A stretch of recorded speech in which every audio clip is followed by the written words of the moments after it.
Hello everyone, कैसे हैं आप लोग। आई होप बहुत अच्छे होंगे और आपका डीएलएड का एग्जाम भी बहुत अच्छा से गया होगा। आप सभी का हमारे इस छोटे से प्यारे से यूट्यूब चैनल पे बहुत बहुत स्वागत है। अगर आप इस चैनल पे नए हैं तो चैनल को सब्सक्राइब जरूर कर लीजिएगा, क्योंकि इस चैनल पे डीएलएड से रिलेटेड अगर आपको कोई भी डाउट रहता है, अगर आप कमेंट करते हैं तो उससे रिलेटेड हम रिप्लाई कर देने का प्रयास करते हैं या वीडियो लेकर जरूर आते हैं। तो अभी जो है डीएलएड का आंसर की आ चुका है, जिससे आप लोग के मन में बहुत सारे डाउट है कि मेरा अगर 40 प्लस नंबर है तो क्या मेरा मतलब गवर्नमेंट कॉलेज मिलेगा, या मेरा 60 प्लस नंबर है तो गवर्नमेंट कॉलेज मिलेगा। सबसे बड़ा डाउट यही है कि मेरा इतना नंबर है तो क्या मुझे सरकारी कॉलेज मिलेगी।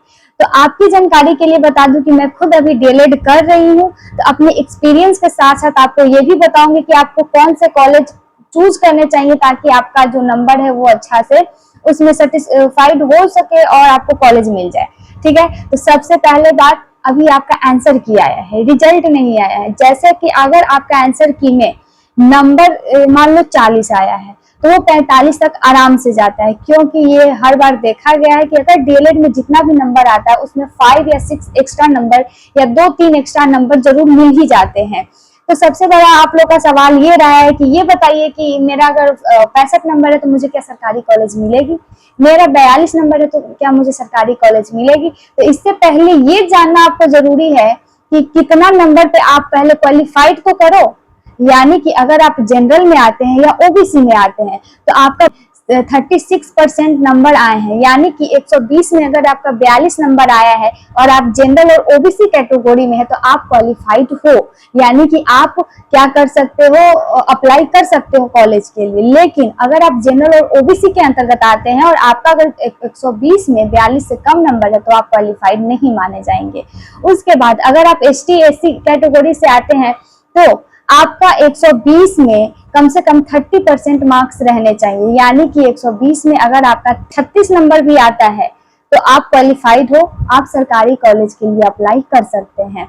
कहने का मतलब ये है कि आपका यहाँ पे नंबर तो मैटर करता है, लेकिन सबसे पहले मैटर ये करता है कि आप डीएलएड का अगर एग्जाम दिए हैं, एंट्रेंस दिए हैं, तो आपका क्या उतना नंबर आ रहा है, आप क्वालिफाइड कर रहे हैं कि नहीं। अगर आप क्वालिफाई यानी कि पासिंग मार्क्स आपके आ जाते हैं, उसके बाद आपको ये नहीं देखना है कि आपका कितना नंबर आया। जो नंबर आया तो आया, आपको डिमोटिवेट नहीं होना है। आपको सबसे पहले इस पे ध्यान देना है कि हमको अप्लाई करनी है। अगर आपका पासिंग मार्क्स है तो कैसा भी है, आपको क्या करना है, पिछले साल के कट ऑफ देखने हैं और उस कट ऑफ के हिसाब से देखिएगा कि आपका मान लो आपका 65 नंबर है तो आपको ये देखना है कि किस किस कॉलेज में 65 नंबर पे भी सिलेक्शन हुआ है, उसको ले लिया गया है, तो आपको वैसे कॉलेज में अप्लाई करना है। ऐसे में मत कर दीजिएगा जिसका कट ऑफ 80 प्लस गया हो और आपने उसमें अप्लाई कर दिया, तो उसमें कभी भी आपका सिलेक्शन नहीं हो पाएगा।